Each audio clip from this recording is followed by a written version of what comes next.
Story of my ride, round 4 in Italy. Allow me to explain.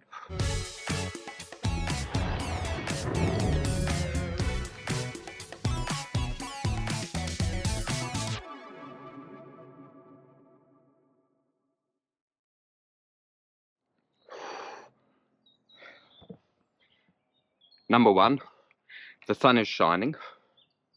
Number 2, it was 33 degrees when I set off from down in the valley. Number 4, I think I might be a bit ambitious, but we'll see how we go. I'm going up Montecampione.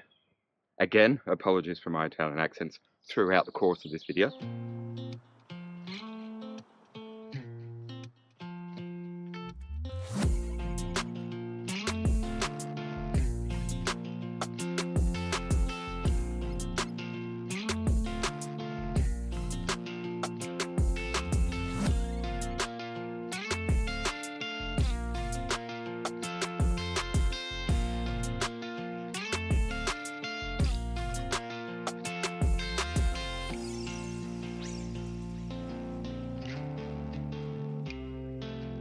After I get to Montecampione, so the theory goes, I'm going up to the Memorial Marco Pantani. I think it's one of many in celebration of a bike rider who died a little over 20 years ago.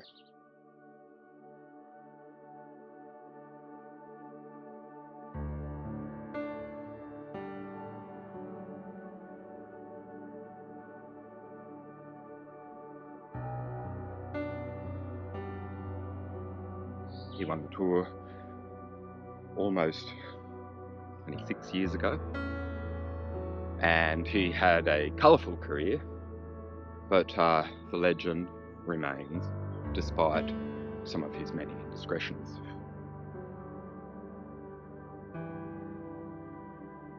I'm going there because once again I just basically threw a dart at the map and thought, hey, look at that, that looks interesting, I'll try it.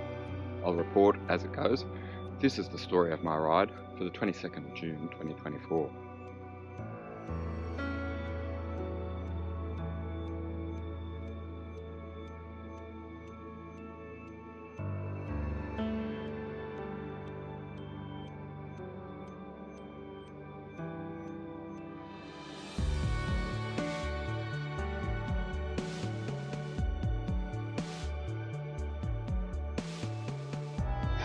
Okay, wish me luck. It's up, up, up, up, and then down, down, down. So, you know, half of it is going to be challenging and the next part should be utterly enjoyable. And all of it is likely to be highly scenic.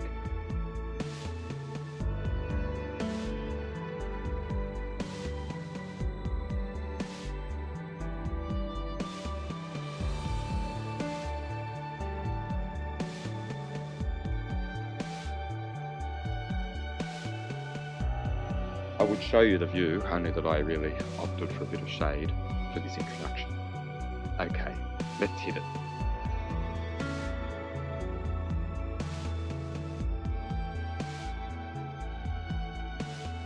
Five kilometres in and a little bit of housekeeping.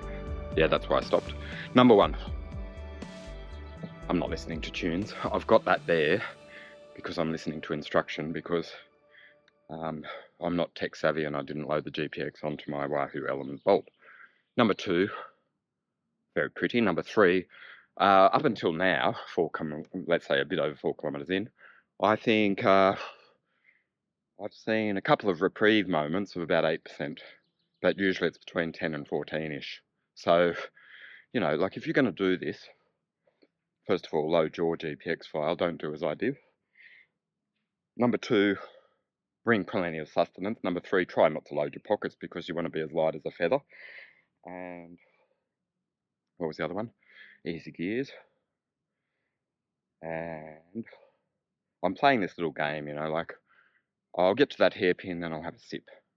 I'll get to that hairpin and I might, you know, take a breath, check my heart rate, which I've only got on the stupid bloody Apple Watch, which I hate, but every now and again it's a bit convenient. So, and number 4, I'm a few days away from my 54th birthday. So if you come and do the things that I've been showing you on my YouTube channel and you beat the times that I do, well, kind of congratulations, because here we go.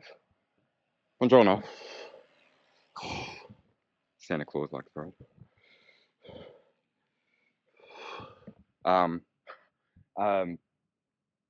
Yeah, so I don't know if I said it, but I'm 54 in a few days. So, and I've been off the bike, and I'm finding my fitness, and I'm dropping weight quickly, and my booze-free challenge remains intact. So, afternoon rides, very good for beer o'clock without beer. Yeah, that's just a little project I have for this trip. All right, if you're interested. I highly recommend it because I sleep a lot better. I wake up feeling much more refreshed. If I drank, I would be even more than I am at the moment.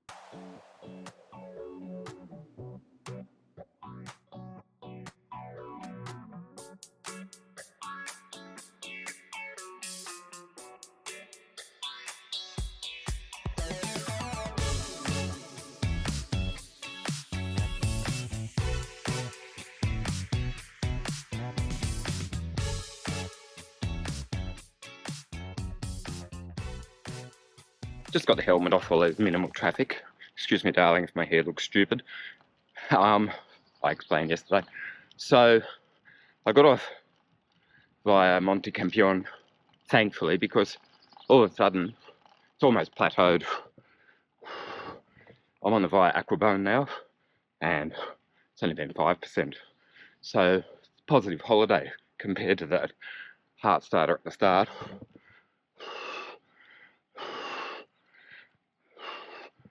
I think I mentioned, bloody beautiful day.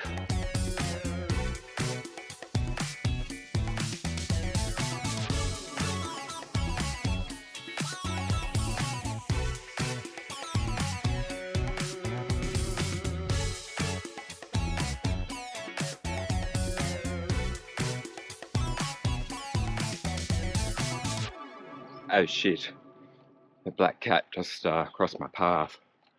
But I found a few four-leaf clovers. Does that cancel bad luck out? Yeah, continuing.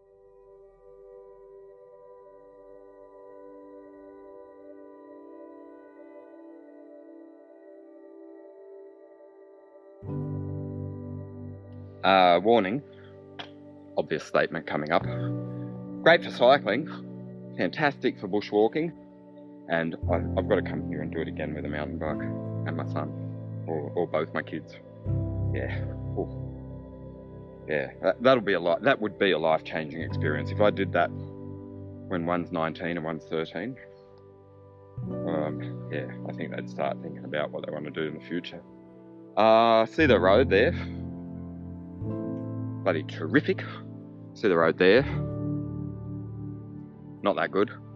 And you'll see the road. I haven't shown the road in the bad patches, but it was pretty rugged to begin with. So I hope when I make my way down a different way, it's sort of a bit more like that than how this ride began, because you know, I like to roll quite quickly when the gradients. 8k in, 800 meters of climbing, and almost flat, and I'm getting a sign.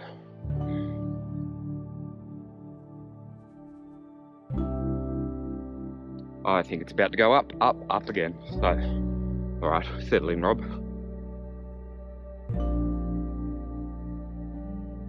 So I'm sort of back in a bit of civilization, so I bang the helmet back on. Up until this point, 2 cars, 2 hikers, that's it.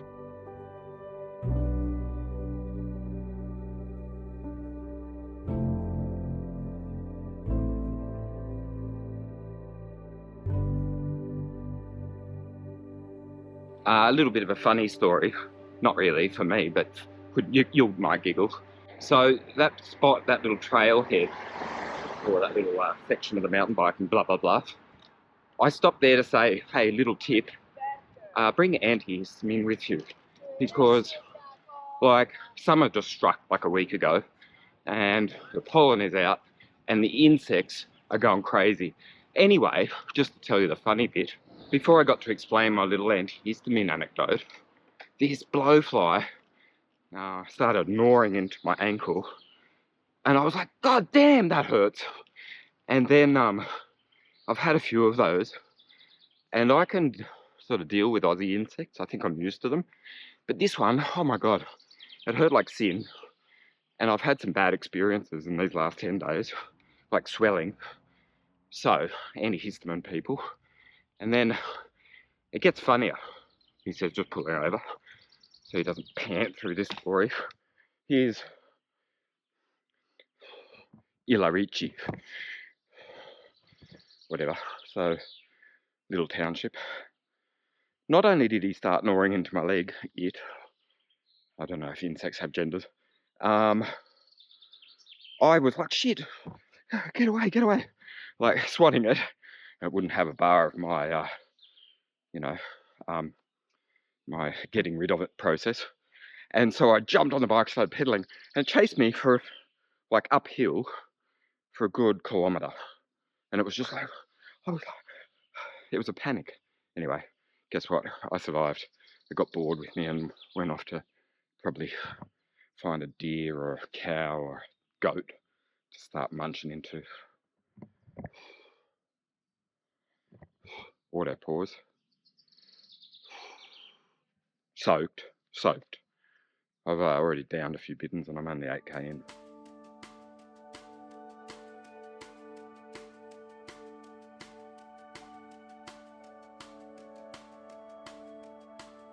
Continuing. That's 10k in. Yeah, do this, but do it with an e-bike and, save some of that panting that I've been showing you. You ready for this? Un, deux, uno, due, tre. Okay, I expect that I'm not going to talk a lot for the next 8 kilometres because it's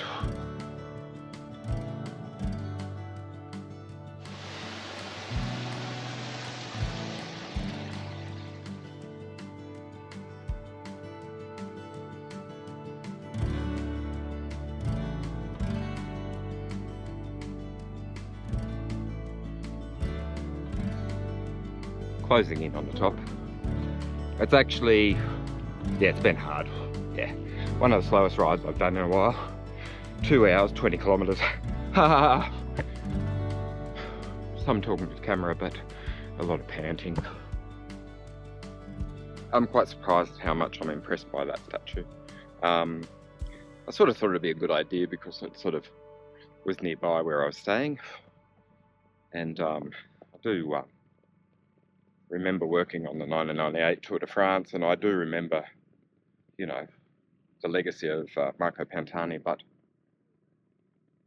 like a lot's changed in cycling since then, but I'm quite, yeah, it's a fitting, it's a really lovely statue, to be honest, and it's anyway, things have changed a lot since he was racing.